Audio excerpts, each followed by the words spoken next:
Assalamu alaikum. Bismillah wa alhamdulillah, salatu wassalamu ala rasulillah. Thank you all for coming to this panel. First, we start in the name of Allah, and we sit in our prayers and peace upon the Prophet sallallahu alaihi wasallam, Muhammad sallallahu alaihi wasallam. It's a pleasure for me to, I guess, host or moderate this panel. My name is Jeremiah Abiyade. I am an assistant professor in mechanical and industrial engineering here at UIC. I'm also the faculty advisor for the Muslim Student Association.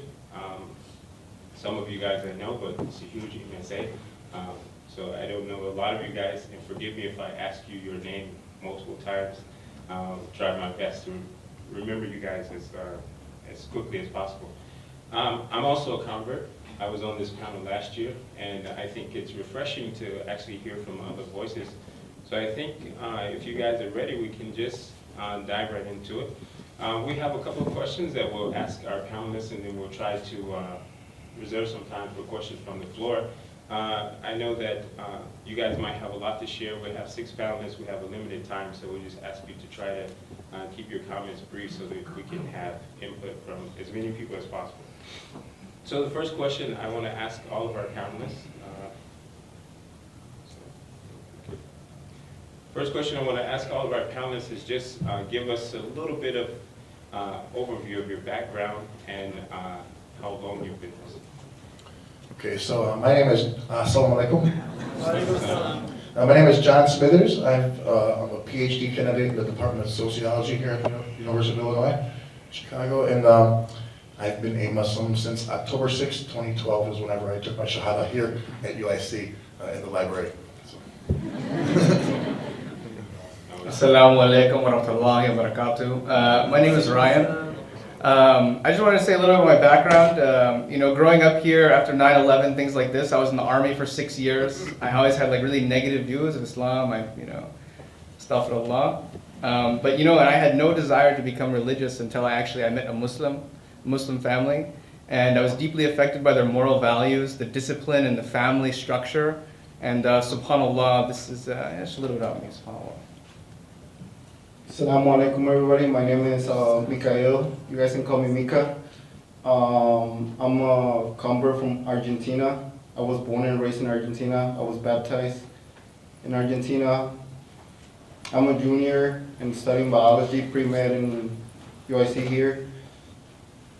And I took my shahada in 2012, April 1st, day before my birthday, which is April 2nd. Assalamu alaikum. So I'm America. I was born in Mexico, which is really weird. And I've been Muslim, took my Shahada November 11, 2012, but I've some ups and downs, and I am Mexican. Obviously, I already said that, I'm a little nervous. And yeah, so it's been a bumpy ride, but it's been good. Assalamu alaikum. My name is Sarah. I've been Muslim since September 7th, 2012. I was born and raised a very conservative Baptist, and I had never, ever met a Muslim, really anybody besides a Jewish person until I went to college. So that was really how my experience first started, was just kind of being exposed to it. But, mashallah, I came to Islam through it. Assalamu alaikum.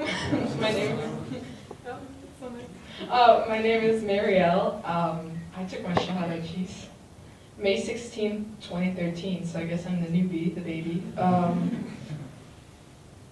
Is that all we're supposed to say? I go to UIC. You can talk a little bit about your background. Oh, okay. My background. I was. Oh, did I break it? Yeah,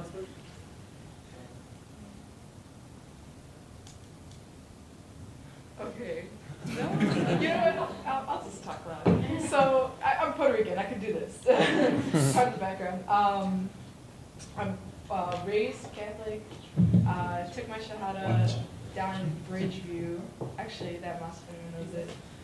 Two very close friends took me and started, and didn't really get a chance to fully immerse myself into the Muslim community here until I got here to USC. And I really appreciate you guys for it. Okay, so Mika, my sons love Messi, so I think I should start with you. Can you talk about just one or two things that were important in your decision to actually embrace Islam, to become Muslim? I love Messi too, and in Barcelona especially.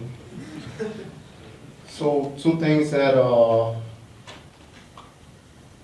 I love about Islam. The number one thing about it was just that the passion and the definition of what true love can mean towards your parents. Being in Argentina, I struggle a lot with my parents to the point where both my parents got divorced and we had to come to America with my mom. And I got to a point where I was just like, how come like bad things happen to people, you know? And then through Islam I saw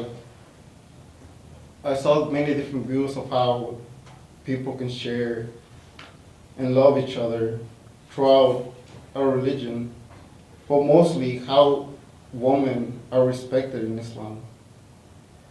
And I feel that, to me, my mother, who has like raised me and my other 5 siblings since 2006, is just an amazing thing. I mean, like, she has done everything for us. She has worked 2 jobs most of her life here.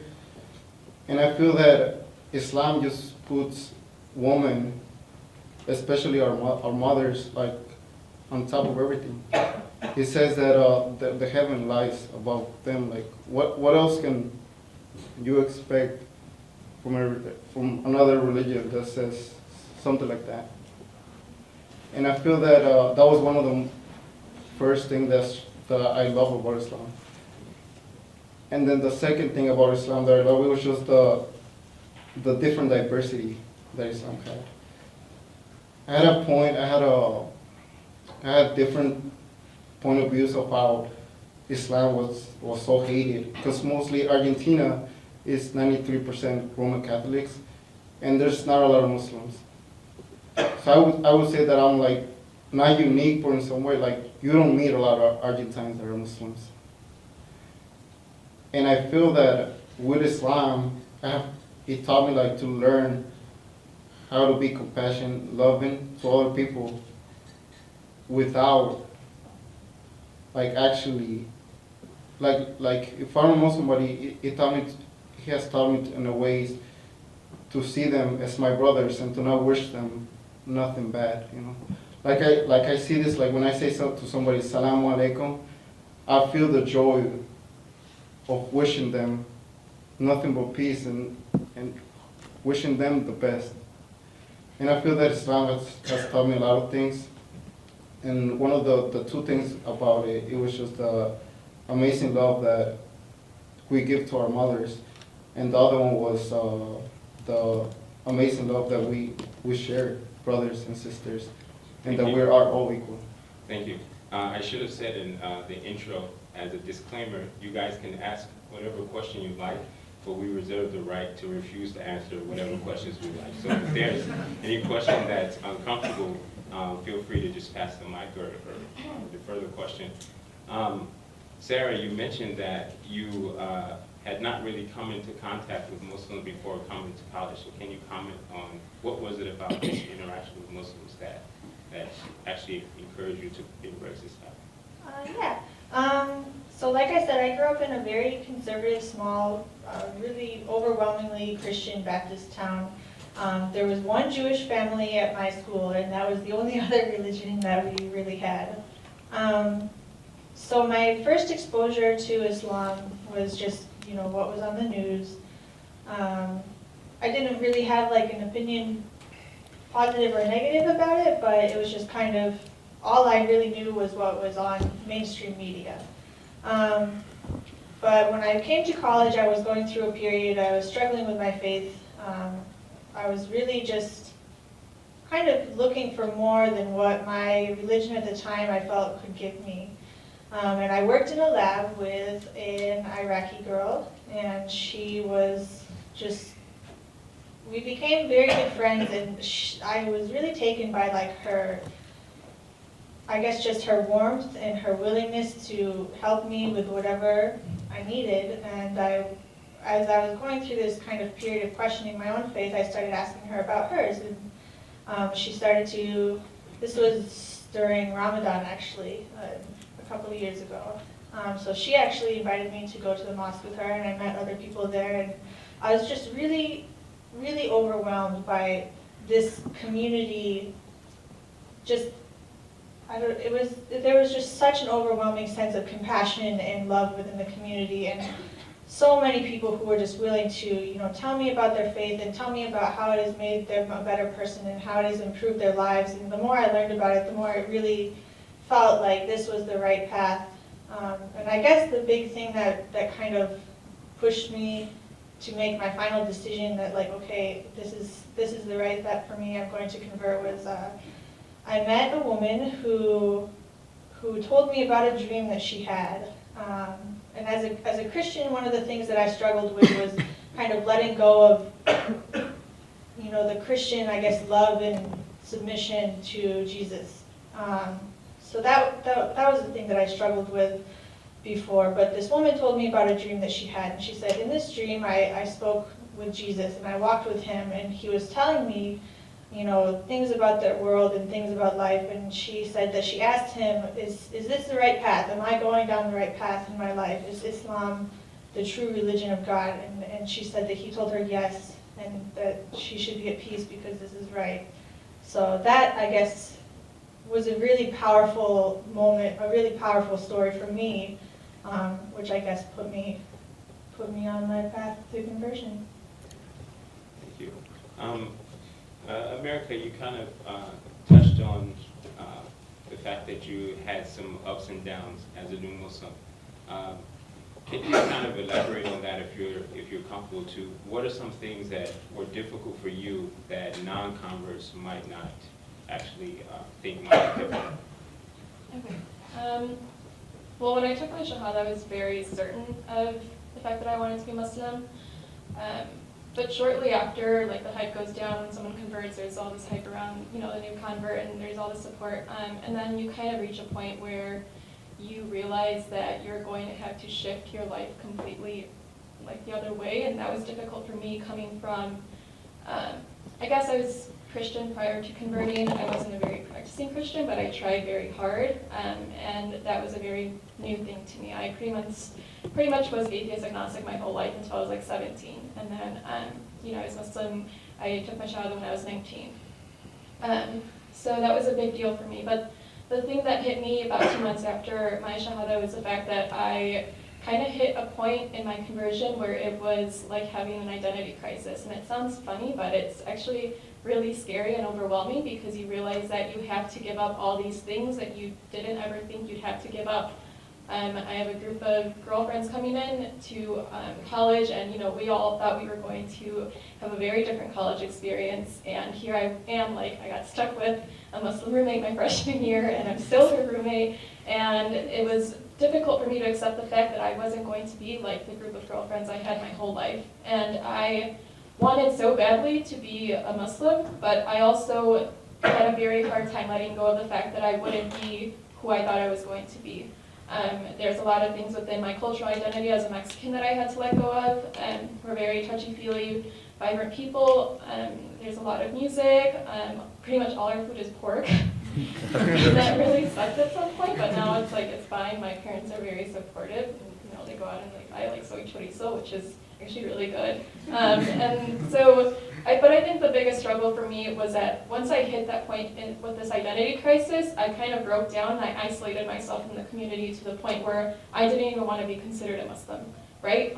And so it honestly took me a whole another year after my Shahada to accept the fact that I had embraced Islam.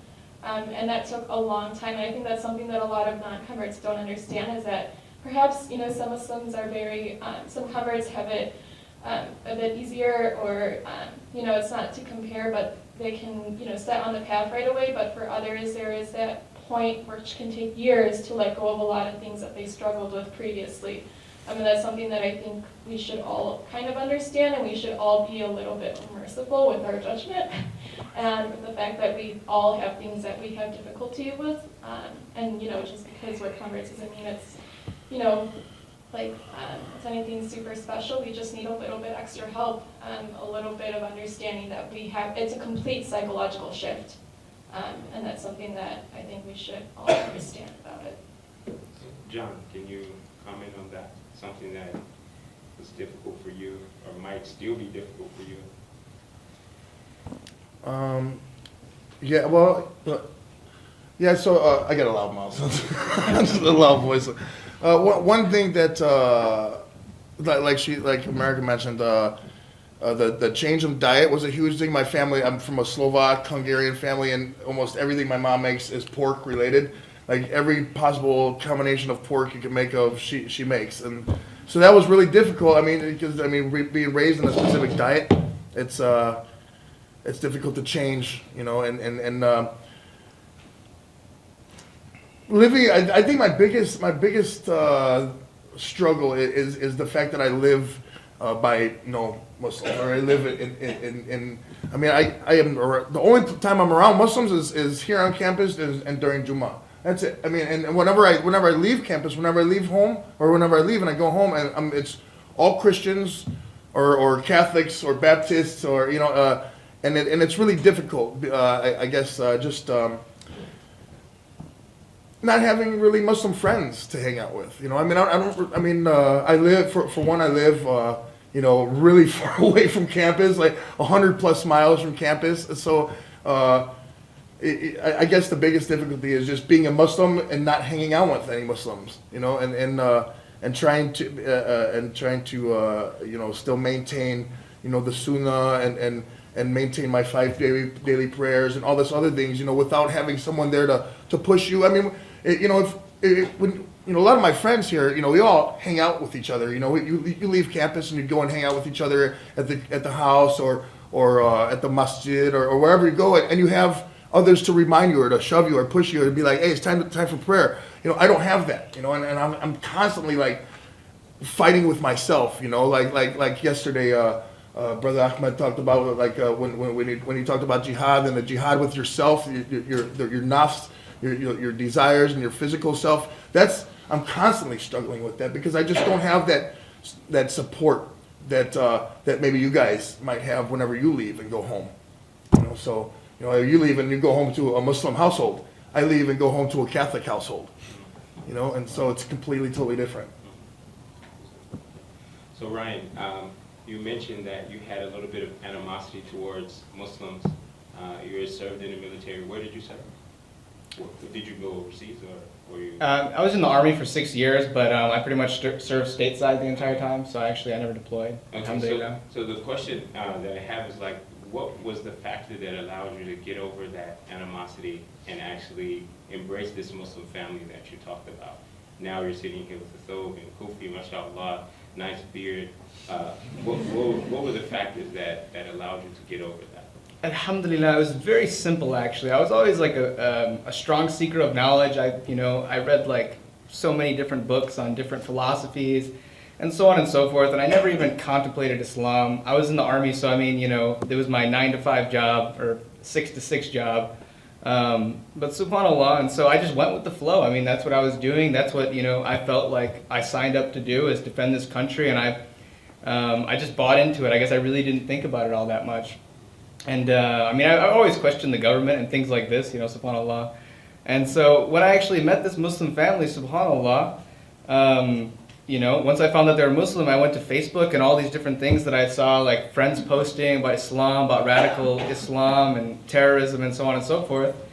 And, they pretty much just told me why that wasn't true. And they told me what Islam was really about, And I could see that from the way that their family was run. I could see that from the moral values that they held within themselves. And so, it really didn't take that much convincing because I guess I wasn't that convinced to begin with. It was just these opinions that had been formulated over time. Like, because, you know, I was 11 years old when 9/11 happened. You know, we went to war. I mean, subhanAllah, I joined the army after high school.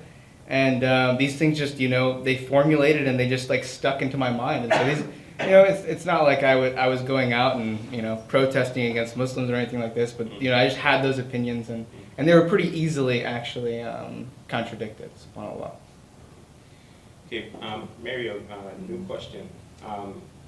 Has there been something that is like a nice aspect of being a Muslim that is unexpected, that you wouldn't anticipate would be a pleasant experience after you convert? People coming up to you and like asking questions about it. So when I became a Muslim, I thought that people would just, like, I would tell them and they'd be just like, I'm sorry. I hear these stories and it's like, I hear myself, but I'm gonna keep going. So when I took my shot, I really didn't think people would question it. I don't know, to me it was just like silly. It was like, oh, like, why would people care? Like, this is America. Like, surprisingly, despite our religious diversity, people don't always talk about religion openly. So I thought I would just tell people and they'd be like, oh, that's nice, Mary, let's go grab lunch.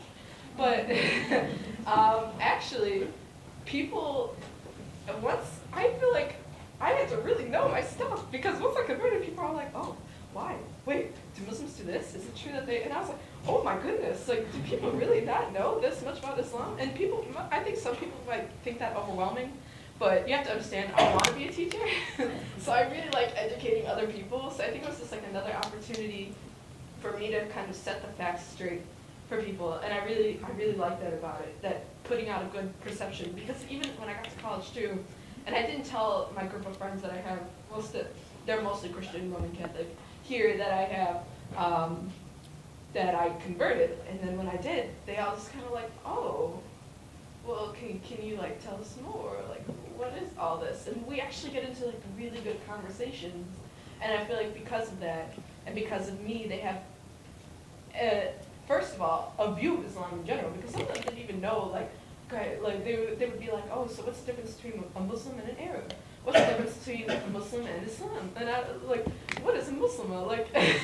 so first of all, they have like an opinion of Islam, and secondly, a good one, because hopefully I'm a good person. I would think they're my friend, you know. So they have a good opinion of me. And then I think, like, even you guys probably notice this. If you're like nice to people, and then they carry around that you're Muslim too, it's kind of like classical condition, like, oh, she's nice, so Islam must be a good thing, you know. So that was a good surprise with it. Okay, so this question is for whoever wants to answer it. I remember when I was a new convert, about 15 years ago, actually almost exactly, I remember sitting in the masjid, in the mosque, and hearing the speaker, they say Muhammad sallallahu alaihi wasallam. And for me, I thought that sallallahu alaihi wasallam was his last name. I used to ask myself, why do they keep saying his last name? We know like who you're talking about. So the question is like, what steps did you take to actually learn about the religion? Like learn to pray, if you learn like some like how to do things, the rules on things. If you've taken any steps in that regard, what are those steps and how did you find that? I can talk to this since, you know, it's fresh in my memory, my goodness. It wasn't even that long ago. So I think in the beginning, because it was just me, I literally had to sit down and kind of like teach myself. So I would like go in to like Google and be like, okay, how to pray, we're gonna do this. Like every day. Looking back, it was so funny. Like I would like do the motions and be like, wait, what do I do now? So like you get up and you like read and that kind of stuff. Friends here, especially at UIC, especially the other girl Muslims here, were so like nice. I know one day I was praying in a lounge and I remember I had my elbows on the ground. And like, you know, as if I was like, I don't know if anyone does yoga, there's like a down dog position and they kind of like stretch out like this. You should never pray like that, okay? And I I remember getting up and a girl walked up to me and she was like, you know, like, this is just so you know, you're not supposed to like put your elbows on the ground like the prophet, peace be upon him, like we're not supposed to look like dogs when we pray. And I was like, oh, so just little comments like that, and like me being able to ask other people questions about like seemingly stuff that like other people would know. Like I would be like, so like if you wear a hijab when you pray, are you allowed to show your hair? Can we have like this much of our arm showing or this? Like like just very like seemingly insignificant things that people took the time to answer my questions and took the time to go up to me and make a comment. Or honestly, how I've learned most of what I've learned. And reading, because I had friends who gave me books. A girl, she gave me this book, The Ideal Muslim. That book was like, oh, like the godsend. It helped me so much. I'll take a crack at that one too. I think when you first convert, one of the most difficult things is finding reliable information. Like Mariel said, there are so many people who are willing to help you, but like when I first converted, I had no idea that there were different schools of thought. I thought that it was just like, this is what you do and there's only one way to do it. I had like I don't know if you guys know this, but Malikis don't put their hands on their chest when they pray. So the first person who taught me how to pray was Shafi. And so I did that, and then the second, I prayed with a girl who was Maliki, and she was like, what are you doing? So that, it kind of gets confusing because if you're coming to it from a perspective of there's a right way to do it and a wrong way to do it and nowhere in between, it becomes very difficult and very confusing. Fortunately, I met a woman who, you know, mashallah, God has blessed her with just so much knowledge, and she has really dedicated her whole life to perfecting her faith. And she kind of explained this whole idea to me of the different madhabs and differences of opinion by the scholars and how we kind of come upon these rulings. And she guided me to there's different websites like Seeker's Guidance, and I think the best thing that I did to learn was to kind of go through these channels that I knew could be reliable, because it is wonderful, like it is so nice, like, and you really do appreciate it when people try to help you and you know, give you opinions on if you're doing something right or wrong. But one of the difficult things is if you have people who are coming from all different kind of schools of thought telling you different things, you struggle. So you really have to look at it from, like, step out and see the bigger picture and have, like, I guess, scholars and have people around you who can explain why there are differences of opinion and where they come from and stuff like that. So. Anyone else? For me, it was at first, like, I didn't even know that there was such religion as Islam. But when I came here to America and I started going to my community college at Yole Junior College, I started knowing more about Islam. And then when I was like getting more into like converting, I started to meet more Muslim brothers, which were Arabs. And then I started meeting some other brothers that were from Pakistan and India. And some of them all of them were very supportive, and all of them are all nice, mashallah. One brother specifically told me the Al-Fatiha. Like, he sat with me like for 3 hours just teaching me the Al-Fatiha. And it was just one of the most amazing things that I lived, you know. Him sitting with me struggling, trying to learn Arabic for 3 hours, like, he had the patience to do it. And I feel, as John mentioned, you know, like for me, it's the same with John. Like, I go, like, here, I have a lot of Muslim brothers and friends, but I also have a lot of non-Muslims. But here, when I hang out with my Muslim brothers, they tell me, oh, you know, Mika, it's time to pray, let's go pray. And I will pray. But when I go back home, it's like a totally different thing, you know. Because my mom, she's Roman Catholic. My brothers, they're the same. Well, my dad, well, they're divorced, so he lives in Argentina. So it's like my own jihad, you know. Like every day I have to remember myself that I am Muslim, and it's every day is like a blessing to remember that I'm Muslim. Every day that I kneel down and pray, it's just a reminder for me how blessed to be chosen by Allah subhanahu wa ta'ala to be Muslim, you know. But honestly, He was the one that chose me out of like everybody. Like out of a lot of people, a whole country from Argentina, me being Muslim, like, subhanAllah, it's just amazing. Assalamu alaikum wa rahmatullahi wa barakatuh. So what really helped, like with me, subhanAllah, I spent about a year studying even before I took my shahada, and I think I secluded myself because I was in the army, and the environment there is, you know, it's probably worse than college, just the way people conduct themselves, and so I secluded myself. I kept to myself for a long time. I stopped pretty much hanging out with all the people I used to hang out with, and just, you know, with the Quran and, you know, tafsir, Ibn Kathir, subhanallah, and this sort of thing. And I just, you know, because resetting myself basically from all the social norms that we have in this society, subhanallah, because Islam differs so much from this American culture. And what really helped me was is resetting myself, you know, like really drinking in the Quran and really drinking in the explanations of the surah and these, you know, perfect words of Allah subhanahu wa ta'ala. And so, yeah, subhanallah, that's just my tidbit.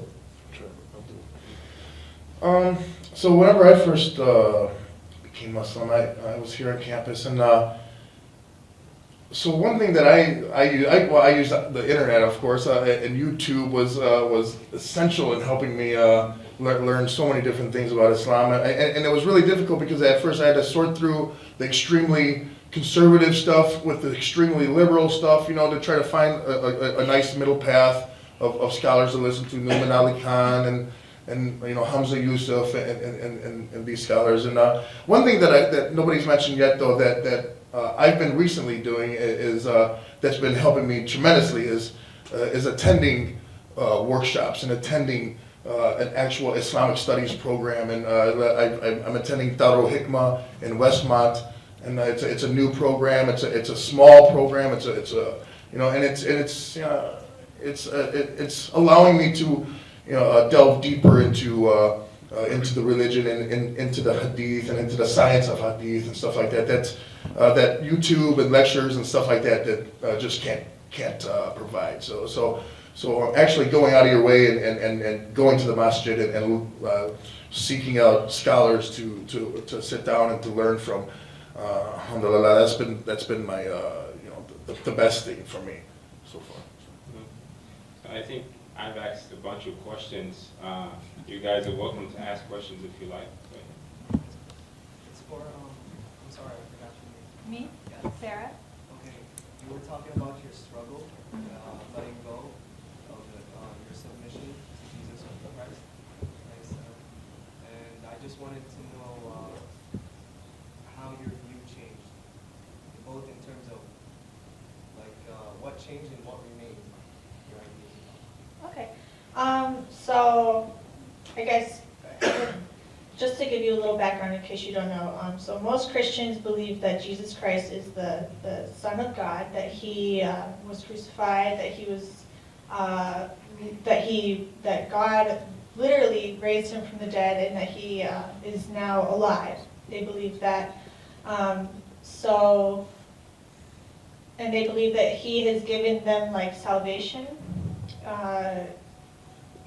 They call it being saved. So if you accept, in the Christian church, if you accept Jesus as your Lord, then you're considered saved. And that was something, I don't know why this keeps happening. That was something that really I kind of questioned for a while because certain sects of the Christian church believe also in the Trinity. They believe that God is one, but there are three parts kind of thing. It's kind of difficult to wrap your head around, but so the things that the things that I kept was I still, like, I still have a love for Jesus. Like obviously, you know, peace be upon him, he's still one of our prophets. So that is, I really still kind of, sometimes even I'll go back and look at the gospel. It's not, you know, we don't consider it reliable, but the message is still really, really beautiful. Like some of the things that are attributed to Jesus, the messages that he brought are really incredible. So I still kind of take that to heart, and I really appreciate that. But obviously I don't believe in the Trinity anymore. I would consider that, you know, kind of, I just don't think it's right. And yeah, I don't consider like Jesus the Son of God and stuff like that now. So that's really the biggest way that things have changed, which in the Christian church I'm considered a non-believer now because I don't attribute divinity to Jesus. So so yeah, it's kind of difficult when you grow up. I mean, I guess I could say that it would be like if you were to convert, you would have to let go of Prophet Muhammad, which kind of would feel heartbreaking to you probably. So in a sense, there is a kind of a feeling of loss, but because we still believe that Jesus is a prophet, I didn't have to, you know, fully experience that, and you know, I'm very fortunate that I still have that, you know, kind of love and appreciation for the messages of Jesus. Any other questions? I just wanted to know, for anyone who wants to answer, how your families, those around you, your loved ones reacted to what you embraced as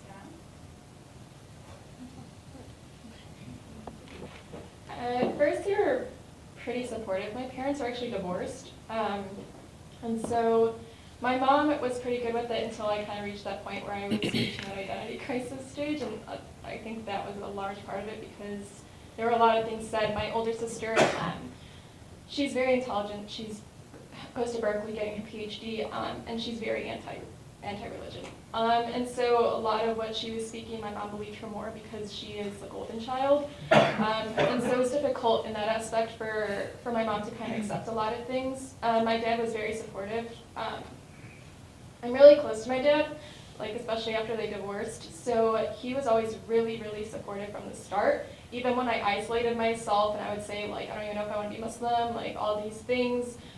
He was very good about being like, well, you know, you made this decision, you have to be sure about it. And he's still to this day, even when I decided to wear hijab over the summer, he was very supportive about it. Obviously, sometimes they do say things, and I think it's more just like poking fun at me, especially over the summer when I had to wear it. They would just like make fun of me like sweating a lot because like I wasn't used to it, and they would just like, you know, show off like how cool they were in their shorts. And so it was kind of, I mean, it's kind of funny. It's thinking you're like, crap, like, man, that sucks. And like you really forget around your family and friends, and especially like my girlfriends back home. I lost a lot of friends because I hung out with people who did not so great things. And so I would say that from back home, I'm from a south suburb where there are no Muslims, right? I had absolutely no idea what Islam was until I was 18 and I met Nyla, my roommate. You guys all know her, right? Probably. But anyways, and like, it's funny because, you know, like, alhamdulillah, it's true. Like, I lost so many friends, but I gained so many better new ones that it kind of made me more relaxed. And it took me a while to realize that that was going to be a good thing. But I think just having my parents' support and my grandmother's support, which my grandmothers are always very dear to me, they were very supportive of it. And my extended family does not speak to me for the most part. They actually completely cut me off, except for one aunt who still does speak to me. So that's hard, but you know, at the end of the day, you kind of realize that you can't really be angry. If you're doing what's right, then it's right. And at the end of the day, it's you and Allah subhanahu wa ta'ala, and that's kind of all that matters. So I'm sure like a lot of converts have difficulties. I'm very grateful that my parents are accepting. You know, it's still kind of hurt that I lost so many friends, but then when you're here, you realize that like you make a lot of really good friends, mashallah. So yeah, that's pretty much what happened. I don't know if that was okay. I think there was a question. I think this would be to Ryan, but if anyone else wants to answer, they can go ahead. So I know the process is not like a 1, 2, 3, let's go. You said you secluded yourself for about a how do you know, like, after a certain amount of time, like, this is the time to do it? Like, what triggered that? Like, now I'm gonna do it, like, after you say, like, for a year or whatever, like, after that year, like, what happened to do it? You know what I mean? Okay, so I think, reading the Quran, I read through the Quran, I read the Tafsir, subhanAllah, so many times you see in the Quran, do not die a disbeliever, do not die a disbeliever, do not die a disbeliever, subhanAllah. And this was probably one of the things that affected me the most, and what really rushed me to taking my Shahada. But also at the same time, the family that was actually helping me, and kind of answering my questions at the same time, they urged me to really take my time and to make sure that I was completely convinced, 100% beyond a reasonable doubt, convinced, ashhadu an la ilaha illallah wa ashhadu anna Muhammadan Rasulullah. So for me, it was Ramadan came about. I mean, I had already started eating zabiha, halal meat, and praying 5 times a day, subhanAllah. But when the Ramadan came, and when I actually found the fundamentals of Ramadan, subhanAllah, fasting, just relating to the poor, subhanAllah, cleaning up all your actions, subhanAllah, which we should be doing all the time, but I mean even more so in Ramadan, mashallah. So after Ramadan, alhamdulillah, this is what really led me to rushing to take my shahada, subhanAllah, because where that brought me, where Ramadan brought me, subhanAllah, was very close to Allah subhanahu wa ta'ala, and I can attest to this. Even after I took my shahada, subhanAllah, Allah subhanahu wa ta'ala came rushing into my life after that, alhamdulillah. So can we hold for 1 second? Is there a sister that has a question before we? What made you start wearing a hijab? It's okay, it's a safe space. Oh no, I can answer. Oh no, did I make a face? I'm sorry, I don't full facial expressions. I think people think I hate them, but I don't. It's my face. So, yeah, just my face. Actually, it's funny because when I was a freshman, I really wasn't that interested in Islam, and I wore hijab since she was 12, 11, something like that, right? And the only thing I asked my freshman year when I came in as her roommate was about her scarf, right, her hijab. And I was just like, wow, that's so cool, blah, blah, blah, why you wear it? And then I was that weirdo who would sit in our dorm room and look up hijab tutorials on YouTube. I was like, Dana Tokyo, wow, I would spend hours watching hijab tutorials, but I honestly didn't understand the whole concept behind hijab. I didn't understand the concept as a whole. I just thought it was really beautiful, right? And so that was my freshman year. I did the hijab pledge freshman year. I would try different styles on IAW. So I was like, you do the same style every day. What are you doing? It was really, I guess it was kind of bizarre for her because, this random non-Muslim girl wearing a scarf on her head and stealing her scarves. But, and so after I converted, I had a really hard time, I think it's on. Is it? Yeah. Is this? Oh, it went up. Okay. Is that? Okay. Anyways, so after I converted, I honestly didn't really think much about wearing hijab. I know that my close friends knew that I didn't even want to wear it for a while. I was just I'm not going to wear it.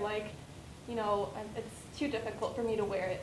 It's too difficult for me to do all that. And then you kind of just start realizing that there's a lot more to just the scarf. And so you kind of just start taking baby steps I think one of my biggest things was I had to perfect my prayers and perfect everything else before I even wore the scarf, because I saw, unfortunately, there's a lot of, perfection placed on women who wear the scarf, and that's not necessarily true.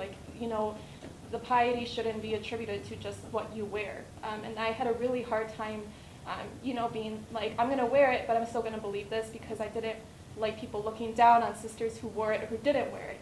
I didn't think that was right. So I actually decided randomly, I was taking my mom to the airport over the summer. July 31st is when I started this past summer.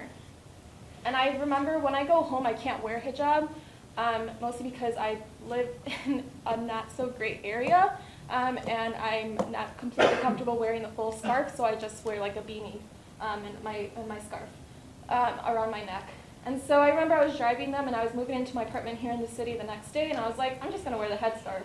I dropped them off at the airport and I texted my friends and I was like, hey, I'm hijabi now. I was like, that was pretty much it. And then, like, it just kind of hit me that it was right, and that you know, surprisingly it's given me a lot of confidence, and it's really secured my identity as a woman and like a Muslim woman. So that really helped me just start hijab. Yeah, this is to anyone. Well, truly, Allah subhanahu wa ta'ala guides who He wills. But I would like to know, was there some sort of discussion you had with someone that helped you start thinking about Islam? So this is the correct way now, or just anything that started to make you think, or like reconsider your own faith, something like that. To anyone. Yeah. I can do this because I remember the moment to the T. So my high school had an MSA, and I remember when I started getting interested, I was like, oh, I should go to the MSA. So I asked my friends, like, hey, is it cool? Can I sit in your MSA? They're like, yeah, you know, like, come, that'd be so cool. Like, we'd actually have someone that's not Muslim coming, and I was like, oh, okay. So I went, and they had a guest speaker one day. I can't remember his name, but bless his heart, he was awesome. And he was talking that day about the miracles of the Quran, and he's telling the story about, I think it's a hadith, I can't remember right now, but that if a fly ever falls into your drink, you should pick it back up and put the fly back in. And he's like, and actually, this is a really big miracle, because if you know anything about like biology and the anatomy of flies, you know that like whatever poison, I guess, is on one wing, the antidote is on the other. So actually pushing it back in after you take it out is like amazing. And I remember being like, like, mind blown. And then that's when I was really like, I need to figure out what's going on. Like, what? Like this, and like this, like I couldn't believe this. Like people didn't even know about like DNA and stuff back then and viruses, and they thought like, I don't know, like sand got them sick. Like, and so definitely the miracles of the Quran are definitely what sparked me to learn more about Islam. And the idea too, because I had always grown up with my dad saying that you're gonna have a problem, because he knew, my dad knows me well. He knows I was always gonna go into science. He's like, you know, sweetie, you're gonna have a problem, because science and religion, they just don't work together. It's been that way since, you know, the Enlightenment period in Europe. But the thing is, that was like the first time that I saw that a religion could embrace science, and to me that was like, it was a good day. Did anyone else want to respond to that question? I know you all mentioned that you had like ups and downs, obviously. So, what do you think that the Muslim community, like non-converts, can do to make your experience easy on you, or like the experience of meeting easy? I have a lot of opinions on this. First of all, I think that the Muslim community, the born Muslim community, the born Muslim community has so many great intentions when it comes to converts. Like when you first take your Shahada, you are like swarmed by people who are so happy for you. Like they love you, like truly, just because you are now, you know, you're Muslim. And that is a beautiful, beautiful thing. And the outpouring of kind of support you receive is really wonderful. But, and America kind of mentioned this, there's like a honeymoon period, and after that period fades away, you kind of feel very lonely. Here you are, you just left the religion probably of your family. You might have lost family members and friends, and now you're kind of just wondering, what are you supposed to do? And so, you know, first you can turn to the internet and try to find whatever information you can, or maybe you have that one Muslim friend that guided you in the beginning. But after a while, and this might not be true for everybody, but for me and a lot of my convert friends, this seems to hold true. There's a period where you really feel quite alone. Especially when like Ramadan rolls around. You know, all of your Muslim friends who have grown up, they have their big families and they're going to have a big, you know, iftar, and you're kind of just alone at your house, you know, eating your dates. So I think one of the biggest things that the born Muslim community can do to help reverts is don't leave them. because their questions last a lot longer than the first couple months. I mean, they'll probably continue to have questions for years, even their whole lives. So I guess kind of try to include them as much as you can. Like, thank God I had people around me who did this. Like, even if it was just one person who would call me up and say like, hey, I'm doing iftar, do you want to come over? Or hey, like, I'm going to Jumat today, do you want to go with me? And I think that if the community as a whole kind of focuses that energy on converts, like, for a longer time, we'll see fewer people leaving the religion. Because that happens, you know, unfortunately too, is that people will convert and they'll really love Islam for a while, but once that initial, you know, honeymoon period fades, unfortunately sometimes they leave the religion, and that's, you know, really sad. So I think to kind of prevent that, if we just give them the support long term and really think about that, like, if you know a convert and it's, you know, Eid or it's Ramadan or it's anything, you know that there's an event going on, just, you know, call them up and see if they want to go with you, because they might need that support if, you know, you don't know whether or not they're getting it from somebody else. So. Brothers, any questions over here? Okay, I have one question, I guess, to wrap it up. I remember shortly after converting, well, first of all, when you decide to convert, usually there's kind of an aha moment. Maybe it's subtle, maybe it's like really profound. And what I found as a convert is that oftentimes you have those moments like several times where you're like, you get confirmation that you made a good decision. I remember personally driving in Gainesville, Florida, the place where I took Shahada, and I was listening to a recording of Sheikh Mohammed Sadiq al-Mishawi, the Egyptian reciter, and like I didn't understand anything what he was saying. I just remember he said Hamim, and I started crying. So have you guys had a moment like that as converts that was kind of like confirmation? This was the right decision.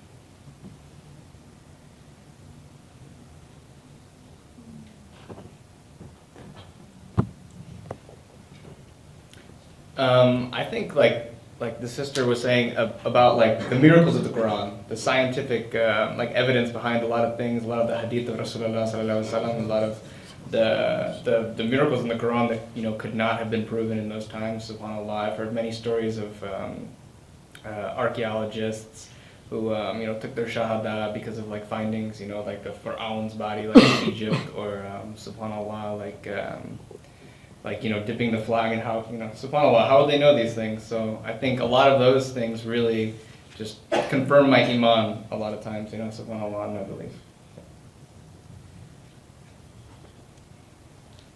To me, the point that changed my life was like, my whole story is like really long, but to make it short, it was like I was living a really rough life. I got to the point where I got into a deep depression, and I don't know if you guys know if depression can be psychological, it could be mentally or chemical deficiency in the brain. But I got into a deep depression where I started to think like, oh, you know, like why am I here? I wanted to take like my life away. Cause I started working at a restaurant, and usually it was like a year ago, my brother used to drop me off, and then like I would go in, clock in, and then out of nowhere I would just start crying out. I would just like crying, like literally crying, and it was just like what am I feeling, you know? I was like, I have my family, I have my brothers, I have a job, I have everything, but why do I feel so alone? Like, and then one day I was just like, cause the job where I was working wasn't too far from my house. One day I stopped at the stoplight, and I was just thinking, man, like, what's my purpose in here? So I was like, I started thinking like, should I cross to the other side of like, I was thinking about committing suicide. You know, because growing up I struggled and still struggling. And I feel that the turning point for me was, it was a verse in the Quran that says that Allah found you, that you were lost. And when I read that verse, I was like, man, you know, I finally found the true love that I was missing. And it filled usually when, I don't know if anyone has experienced depression, but usually you feel like you're living, but inside you feel like a deep hole inside of you. So when I started like living my life, where usually like at the end of the night I would like, you know, like, why do I feel this pain like inside of me? And then I would like just start thinking like, I don't wanna be here. I don't wanna live. And I even told my mom like why should I be here? You know, like why do I matter? And then when I read the Quran, my friend gave me a Quran, and I read the verse. I was like, you know, maybe my life has purpose. You know, maybe I could change someone's life. And it was just that turning point. And then since then, you know, alhamdulillah, I'm never alone. I feel that love, you know. So I think that was an excellent way to wrap up the panel. I really thank you all for being so candid and sharing your stories. Having sat in your seat, I understand that can be a bit difficult at times to share with people that you don't know so well. The story that Mikael just told is like, it's so touching because I remember the first time having an appreciation of that surah that he's mentioning, Surah Duha. Like, I was trying to memorize it, and my daughter was like 3. I'm struggling to memorize it, and she just running through the house reciting because she's a little kid. She hears me saying that over and over again. And really what made me appreciate it was hearing an orphan talk about how that, an orphan who was also a convert, talk about how that surah affected her. So really thank you all for sharing such candid reflections. And I just want to remind us all that, like, this is our community. We're here as a part of MSA. I think it was really nice feature to have MSA students here sharing. I've never met Ryan or Miguel or any of the sisters before today, but hopefully we will embrace each other, converts, non-converts, Daisies, Arabs, African Americans, Caucasians, Latinos, Hispanics as one community and support each other so that we all can be strong Muslims, and that one day in Jannah, inshallah, we will look back on this day with good memories, inshallah. So I ask Allah to bless all of you, strengthen all of you in your Islam, and allow us to be a benefit to each other. Thank you all for coming out.